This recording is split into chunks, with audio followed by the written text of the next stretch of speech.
បាទប្រិយសួរបងប្អូនថ្ងៃនេះយើងទៅតនេពីធ្វើទស្សនកិច្ចក្រៅប្រទេសមានវៀតណាមនិងថៃឥឡូវខ្ញុំបានមកដល់ទីដីខេត្តសៀមរាបស្រុកខ្មែរយើងវិញហើយយើងបានធ្វើស្លាកគឺប៉ាយបាទសិប្បកម្មអភិរក្សភ្លេងខ្មែរបាទមានរូបបងប្អូនយើងមានរូបលោកអោប្រៃឈួនលោកតាគង់ណៃហើយនឹងថ្នាក់ដឹកនាំប្រទេសរបស់យើងហើយនឹងលោកគ្រូសាស្ត្រាចារ្យជំនួយការខាងក្រសួងវប្បធម៌និងវិចិត្រសិល្បៈសប្តាហ៍គាត់បម្រើការនៅសាលាវិចិត្រសិល្បៈភូមិភាគហើយយើងមានកូនជាងខ្ញុំប្រហែលនេះមាន5 6នាក់ប៉ុន្តែខ្ញុំដាក់តែប៉ុណ្ណេះហើយនឹងស្នាដៃខ្ញុំមានចបៃហើយពិសេសគឺមានសម្ដេចនាយករដ្ឋមន្ត្រីហ៊ុនម៉ាណែតដែលគាត់បានចូលមកមើលនៅក្នុងរោងជារបស់ខ្ញុំពិសេសទៅទៀតគឺយើងមានការផលិតឧបករណ៍មានលក់ឧបករណ៍ភ្លេងខ្មែរមានអីមានត្រូសោត្រូអ៊ូមានខ្លុយមានខឹមតាខេពិសេសជាងគេហ្នឹងបដោតសំខាន់ជាងគេគឺចបៃបាទត្រូវនឹងជំនាញរបស់ខ្ញុំគឺជំនាញចបៃដងវែងអញ្ចឹងខ្ញុំអ្នកផលិតឧបករណ៍ចបៃសង្ឃឹមថាបងប្អូនខ្ញុំសង្ឃឹមថាបងប្អូននឹងគ្រប់គ្រងនឹងអភិរក្ស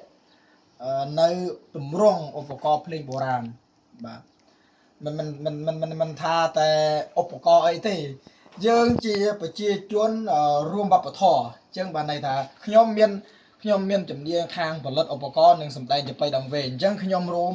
អភិរក្សផ្នែកចបៃដងវែងចំណែកបងប្អូនត្រូសោត្រូអ៊ូខ្លុយខឹមតាខេបងប្អូនយើងរួមគ្នារក្សាម្នាក់បន្តិច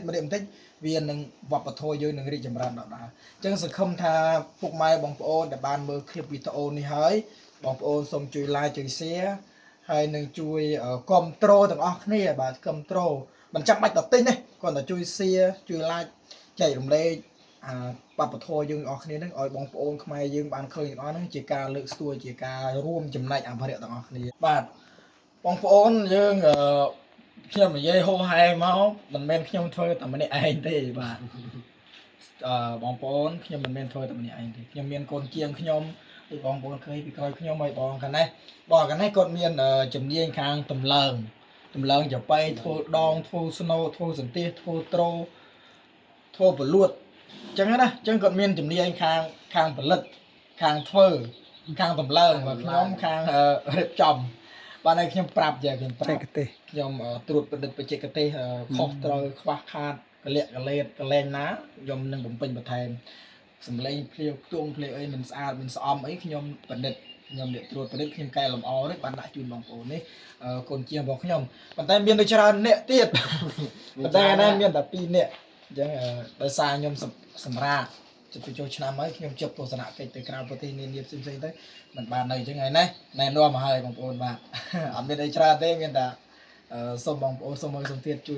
យ like ជួយ share ជួយគាំទ្រជួយ comment សួរឆាតសួរតម្លៃអីបានតាក់ទងការរៀនសូត្រអីបានទាំងអស់គ្នាបាទអរគុណ